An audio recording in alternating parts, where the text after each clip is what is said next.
नमो भगवते वासुदेवाय।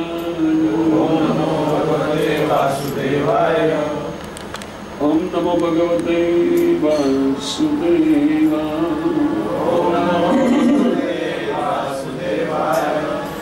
नारायण नमस्कृत्यं नरं चैव नरोत्तमं देवीं सरस्वतीं व्यासं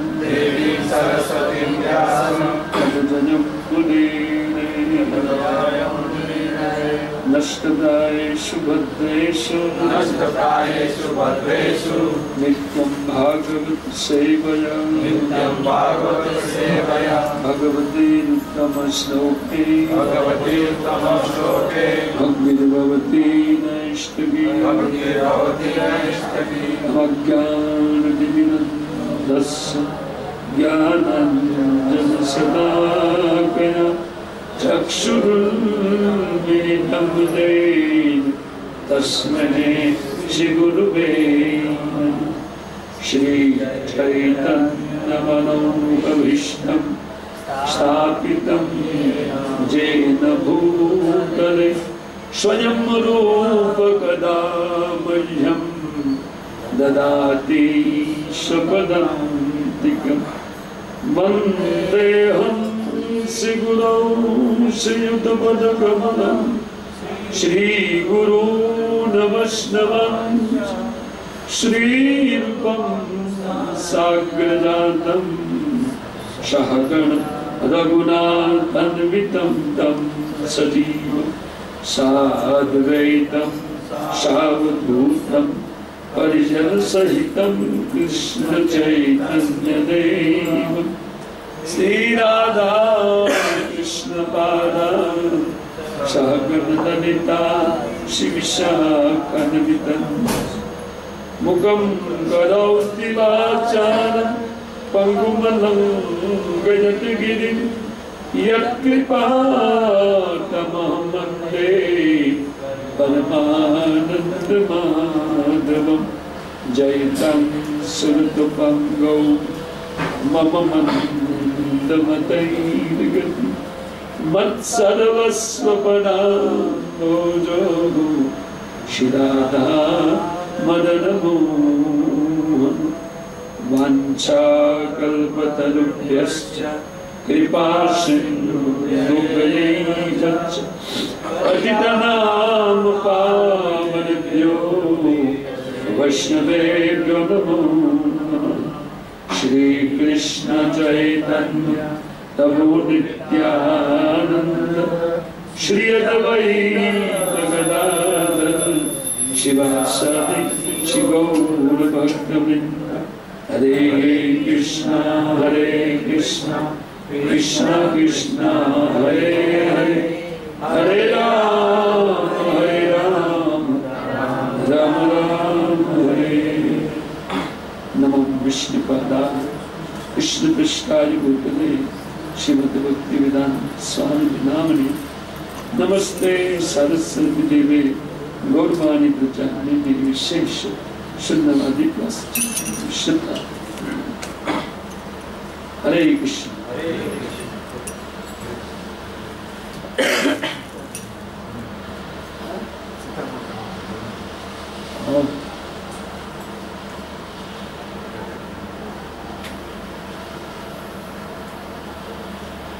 तो हम लोग भगवत कृपा से श्रीमद् भागवतम का अध्ययन कर रहे हैं। भगवान की जिस जीव के ऊपर संसार में कृपा होती है वही भगवान की कृपा पात्र व्यक्ति उनकी लीला कथा रूपी ये जो ग्रंथ है उनका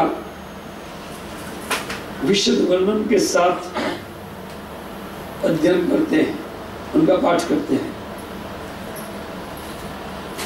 और इस पाठ का फल होता है व्यक्ति की चित्त शुद्धि करके वो हरि कथा भगवान के प्रति उन सुनने वाले व्यक्ति या गाने वाले व्यक्ति के हृदय में प्रेम उत्पन्न करती है। ये कथाओं में शक्ति है। सताम प्रसंगाम मम विधि समिद यद कर्ण रसायना, कहते हैं श्री कपिल मुनि के है माता, जब कोई व्यक्ति साधु संगति में बैठ करके और मेरे अति विक्रममय या मेरे अत्यंत विजयमय विज्ञानमय गाथाएं हैं, उन गाथा का वो लोग गायन करते हैं अथवा श्रवण करते हैं, और जब वो इस कथाओं का श्रवण करते हैं जो कान और हृदय के लिए अत्यंत मनोज्ञ है, अत्यंत प्रिय है, तो ऐसी कथाओं का प्रसंग होने से स्वाभाविक उनकी भक्ति के प्रति श्रद्धा उत्पन्न होती है और उनके बाद भाव भक्ति उत्पन्न होती है। तत्पश्चात भगवान की प्रेम भक्ति रूपी महाफल को जीव के हृदय में उत्पन्न होता है। तो भागवती कथा का अर्थ है भगवान का कथा और उनके परम प्रिय भक्त का कथा। श्रीमद् भागवतम ये दो कथाओं से भरा हुआ है। तो हम जिस प्रसंग को ले रहे हैं इस वर्तमान सत्संग में, वो है भरत महाराज का चरित्र। और वो अद्भुत चरित्र भरत महाराज जब अपने पिता सुखदेव के द्वारा संकल्प मात्र से इस पृथ्वी के शासन के लिए स्थापित किए गए, तब कहते हैं विश्वरूप की कन्या उन पंचजनी के साथ उन्होंने विवाह किया और उस पंचजनी की कोख से उन्होंने 5 पुत्र उत्पन्न किया। वो कहते सुमतिम दाष्टवृत सुदर्शनम आवलम धूमकेतुमिति। उन 5 का नाम यहाँ बताया गया है, जो भगवान के महान भक्त भरत महाराज के सदृश उनके पुत्र थे। उतने ही शक्तिशाली भरत के पुत्र थे। तो उनकी कोख से इस प्रकार महाराज ने 5 पुत्र की प्राप्ति की। और ये बहुज्ञ, जिनके पास बहुत बहुत नॉलेज था, ज्ञान था, ऐसे श्री भरत महाराज कहते हैं कि पितृ पितामह वद ऊरु वत्सलया स्वेस्य कर्मणि वर्तमानः प्रजा स्वधर्म अनुवर्तमानः परिपालयन्त। तो अपने उन पितामहों की भांति, अपने दादाओं की भांति भरत महाराज इस प्रकार अत्यंत प्रेम के साथ अपनी प्रजा की तरह सामान्य प्रजा का अपनी प्रजा समझते हुए उन लोग को अपने अपने धर्म में स्थित रहने की व्यवस्था देते हुए श्री भरत महाराज अपने धर्म के अनुसार, वो राजा थे, इस राजा का कर्तव्य था प्रजा पालन, तो इस प्रकार वो प्रजा का पालन करने लगे। ये व्यवहारिक कार्य बता करके सुखदेव गोस्वामी पाद पुनः कहते हैं विशिष्ट कार्य। तो समाज में उस व्यक्ति का दायित्व होता है और उनके साथ साथ अपने प्रति जो मुख्य कर्तव्य होता है वो एक विशिष्ट दायित्व। दायित्व तो जानते हैं, दायित्व का अर्थ होता है कि ये विशिष्ट कर्तव्य करना, ये कर्तव्य करना मेरे लिए जरूरी है, ये समझते हैं। तो ये प्रजा पालन रूप कर्तव्य व्यवहार है, उनको महाराज सुंदर तरीके से अपने पितामहों की भांति उन्हें अत्यंत वत्सलता से युक्त होकर के प्रजा का पालन किया और इस प्रकार शासन की धुरा बहुत सुंदर तरीके से संभाला। और उनका अपना दायित्व राजा होने के नाते उन राजा की तरह वो भगवान का पूजन करने लगे, जो वस्तुतः प्रत्येक जीव का दायित्व है, कर्तव्य। प्रत्येक जीव भगवान का अंश है, इससे भगवान का पूजा करना उनका कर्तव्य है, या ये कहिए एकमात्र कर्तव्य वही है। ये तो उस कर्तव्य को हम भूल गए हैं, इसलिए नाना प्रकार का कर्तव्य प्रकृति ने हमारे ऊपर ठोक दिया है। बस ये शरीर दे करके, ये शरीर जहाँ का है और वहाँ की भूमि को अपनी जन्मभूमि मानना इत्यादि, या उन कुल को अपना कुल मानना, कुल के देवता को अपना देवता मानना, ये सब नाना प्रकार का दायित्व उन अज्ञान जनक इन शरीर के साथ ये दायित्व होता है। मूल दायित्व, मूल कर्तव्य है भगवान की भक्ति, ये मूलभूत कर्तव्य है। तो अपने जन्म से ही व्यक्ति को इस सुंदर संस्कार जन्म के समय ही दिया जाता है। आज भी हिंदुस्तान के उन ब्राह्मण परिवार में उन गर्भाधान से लेकर के 12-12 संस्कार अपनी प्रजा को देते हैं। आज भी गायत्री इत्यादि प्रदान करते हैं। भले ही उन कलयुग के कारण ये व्यवस्था गिर गई है, उनमें विकास हुआ है, इस पर भी एक कर्तव्य के रूप में आज भी वो लोग पालन करते हैं।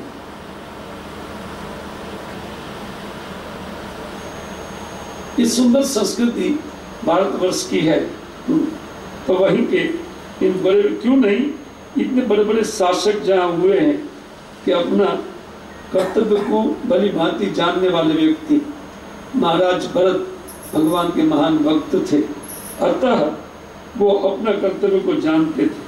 तो कहते इज्जत भगवंतम यज्ञ कृत रूपम कृतवीर उच्चवच्चेर श्रद्धया आहता अग्निहोत्र दर्श पूर्णमास चातुर्मास्य पशु सोमानम प्रकृति विकृति भी अनुसवनम चातुर्होत्र विधिना। श्री महाराज ने अपने दायित्व का, पर्सनल दायित्व का भार संभालते हुए उन अर्धव्यू, उद्गाता, ब्रह्मा, होता इत्यादि जो 4 ऋत्विक होते हैं, उन ऋत्विक को लेकर के भगवान की प्रसन्नता के लिए वो यज्ञ करते थे। कहते हैं कि अत्यंत श्रद्धा पूर्वक वो अग्निहोत्र से लेकर के, अग्निहोत्र वो यज्ञ है ब्राह्मण लोग रोज करते हैं।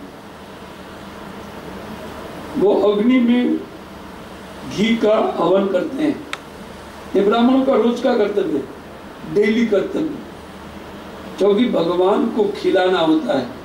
भगवान का मुख है अग्नि, इसलिए उनमें गाय के घी का हवन करते हैं, इसको अग्निहोत्र बोलते हैं, जो डेली कर्तव्य है। ये एक यज्ञ है। अगर कोई व्यक्ति यज्ञ किए बगैर इस संसार में जीते हैं तो वे लोग पाप खाते हैं। श्रीमद् भगवद गीता में इसको बताया गया है। प्रत्येक व्यक्ति का दायित्व है, केवल ये नहीं है कि केवल भरत महाराज के दायित्व है। कहते हैं यज्ञ शिष्टासीन संत मुच्चन्ते सर्व किल विषय, और भुंजते त्यक्तम अगम पापा ये पचन्ति आत्मकारणात्। जो व्यक्ति यज्ञ का निर्देश पालन नहीं करते हैं, जो यज्ञ से बचे हुए भोग को नहीं खा करके उन चोरों की तरह अपने लिए पकाते हैं, तो उनके लिए भगवद गीता कहती है ते तुम अगम पापा, वो पाप खाते हैं। और इसके कारण हमारे हृदय में भावनाएं, ये हृदय की भावनाएं दूषित हो जाती है पाप के कारण। हम लोग ये विश्व विधि को नहीं समझते हैं। भगवान ने इन सारे विश्व देवों को उत्पन्न किया, जगत को उत्पन्न किया, ब्रह्मा जी को यज्ञ का विधि सिखाया, और उनके बाद में ब्रह्मा जी को आदेश दिया कि कि आप अपनी प्रजा को ये विधि सिखाओ। वो विधि क्या है? तो बोलते तुम लोग देवताओं का पूजन करो और देवता लोग प्रसन्न होकर के यज्ञ से तुमको खाद्य पदार्थ देंगे और तुम पुनः उनका पूजन करो जिससे उनको खाना मिलेगा। और इस प्रकार ये जगत का जो व्यवहार है वो चलता रहे, क्योंकि यज्ञ से पर्जन्य संभव है। पर्जन्य माने वर्षा, वर्षा होती है वो यज्ञ से होती है। वो यज्ञ नाना प्रकार का, दान यज्ञ, जैसे हवन यज्ञ नहीं, तप यज्ञ, जप यज्ञ, ये सब यज्ञ, नाना प्रकार के यज्ञ का वर्णन भगवद गीता के 4थे अध्याय में बताया गया है। लेकिन यज्ञ करना ही चाहिए, ये जीव का दायित्व है, अपना पर्सनल दायित्व यही है। समाज के प्रति एक दूसरा कर्तव्य, घर के प्रति एक दूसरा कर्तव्य, ये सब दूसरा कर्तव्य है। लेकिन अपने प्रति जो कर्तव्य है, खास जो भगवान के प्रति हम जिनके अंश हैं, तो उनके प्रति एक दायित्व होता है, कर्तव्य होता है उनके प्रति। तो ये कर्म अवश्य करना चाहिए, क्योंकि उन यज्ञ अर्थात विष्णु, यज्ञो वही विष्णु, वेद में बताया गया कि यज्ञ विष्णु है, साक्षात विष्णु को यज्ञ बोला जाता है। तो महाराज इस दायित्व को जानने वाले थे, अतः इन दायित्व के अनुसार श्री महाराज भरत बड़े बड़े यज्ञों से भगवान की पूजा करते थे। कैसे? तो बोलते हैं ब्रह्महोत्र, 10 मास, पूर्णमास, चतुर्मास, पशु, सोमानम और प्रकृति विकृति के साथ अर्थात पूर्ण और अपूर्ण इत्यादि अंगों वाले यज्ञ होते हैं। बहुत सारे यज्ञ का विधि विधान है। इस कलयुग में एक भी यज्ञ ठीक नहीं है, संकीर्तन यज्ञ के अलावा और कोई यज्ञ में व्यक्ति सक्सेस नहीं होगा, मतलब उस यज्ञ के फल को वो व्यक्ति प्राप्त नहीं करेगा, क्योंकि इसकी विधि विधान जानने वाले ब्राह्मण नहीं है। और दूसरे, वो हविष्य वस्तु ठीक नहीं रह गई है, सब अशुद्ध हो गई है। वो इंजेक्शन के द्वारा वो पकाई गई वस्तु इत्यादि है, वो दूषित वस्तु देवता लोग ग्रहण नहीं करते। जो जौतल इत्यादि होम हवन करते हैं आग में, वो देवता लोग को जाकर के मिलता है और देवता लोग पुनः भगवान को देते हैं, ऑफर करते हैं कि ये पूजा मेरे पास आइए, आप उस पूजा को ग्रहण कीजिए। तो ये विधान है, अंततः सारी पूजा जो कुछ भी है वो भगवान के पास जाती है। तो इस प्रकार नाना यज्ञ से वो उन चतुर्होत्रादि के द्वारा भगवान की पूजा करते थे। ये भगवान की पूजा का विधान सतयुग या त्रेता युग में इसी प्रकार का विधान, खास करके त्रेता में विधान है, लेकिन सतयुग के बड़े बड़े राजा लोग भी इसका पालन करते थे, क्योंकि उनके पास धन राशि बहुत थी और ये यज्ञ करने में करोड़ों खरबों डॉलर लग सकते हैं। राजा के पास धन है, इसलिए वो भगवान की पूजा करते थे। और कहते हैं, अच्छा, कोई व्यक्ति, ईश्वर चक्रवर्ती ठाकुर इसकी टीका में बहुत सुंदर बात बोलते हैं। वो कहते हैं कि भरत महाराज तो भगवान के भक्त थे, वो पूजा क्यों करते थे? पूजा का विधान, यज्ञ का विधान कर्मकांड है, और कर्मकांड एक सामान्य व्यक्ति करता है, देवताओं का पूजन, क्योंकि उनको कुछ चाहिए देवताओं से, इसलिए भरत महाराज को कुछ नहीं चाहिए था, फिर भी वो बड़े बड़े यज्ञों से उन कर्मकांड जिनको कहा जाता है भगवान का पूजन क्यों करते थे?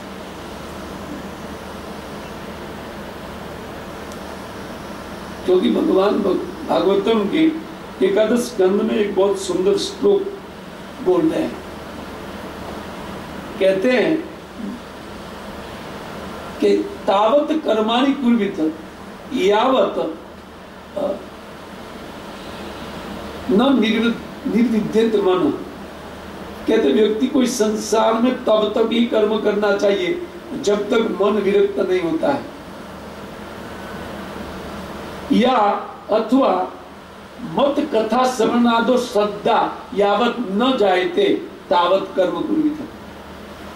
अथवा मेरी कथा वार्ता में व्यक्ति को श्रद्धा उत्पन्न न हो जाए, दृढ़ श्रद्धा, तब तक ही व्यक्ति कर्म करे, कर्म का अधिकारी रह जाता है। भरत महाराज भगवान के पुत्र थे और भगवान के मान भगत थे, तो भक्त होते हुए भी इस प्रकार कर्मकांड से भगवान का पूजन वो क्यों करते हैं? ये आपत्ति विश्वनाथ चक्रवर्ती ठाकुर पूर्व पक्ष उठा करके उनका उत्तर दे रहे हैं, क्योंकि शंका हो जाएगी किसी के मन में, भक्त होकर के ये कर्मकांड ठीक नहीं है। तो विश्वनाथ चक्रवर्ती इसी श्लोक को देते हुए वो कुछ आपत्ति देते हैं और फिर वो बताते हैं कि उनका उन देवता का पूजन कैसा था, सामान्य व्यक्ति जैसा नहीं था।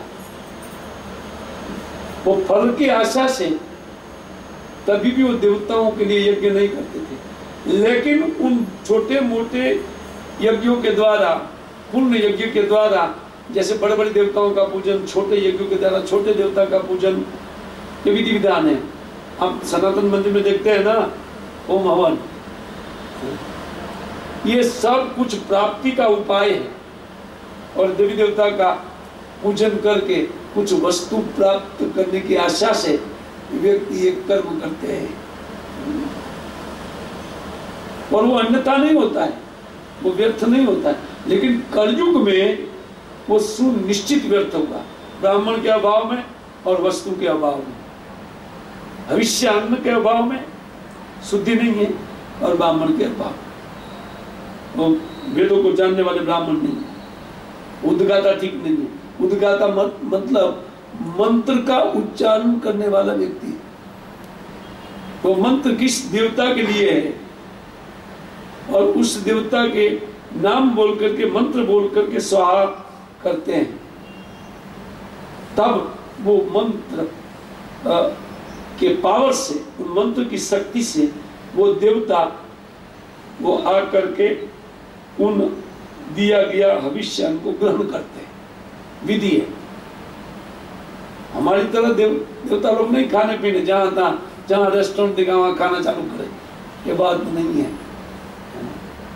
देवता लोग ऐसे पापियों के धन से आयोजित यज्ञों से भी कितने भी बड़े शुद्ध है, फिर भी उनको ग्रहण नहीं करते हैं। तब ठीक है, ये तो देवता के लिए बात है,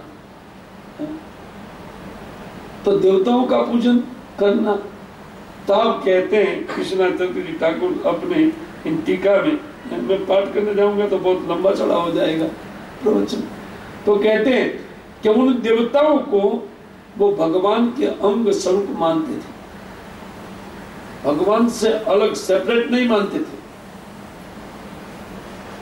जो लोग एक अपने देवता को एक सेपरेट ईश्वर मानने लगते हैं वो गलती करते हैं पूजा में।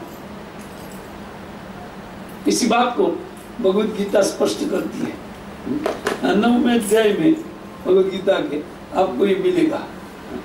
ये देखिए कितनी एक वाक्यता है वैदिक लिटरेचर में। ऐसा नहीं कि भगवद गीता भिन्न बात करे और भागवत में एक भिन्न कथा करे, ये बात नहीं है। एक ही व्यक्ति के द्वारा, भगवान के द्वारा ये शास्त्र बनाए गए हैं।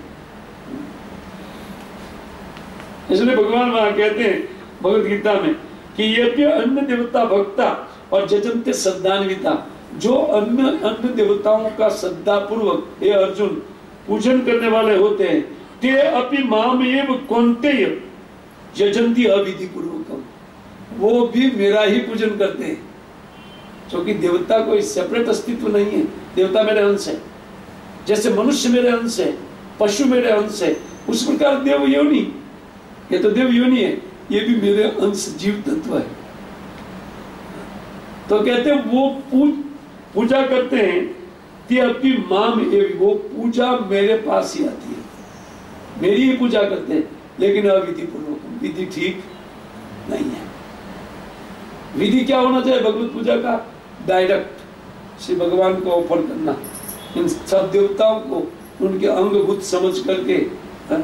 बताया भी गया इस शास्त्र में कि इंद्र बाहुः विष्णु, ये इंद्र विष्णु की बाहु है, ऐसा लिखा गया।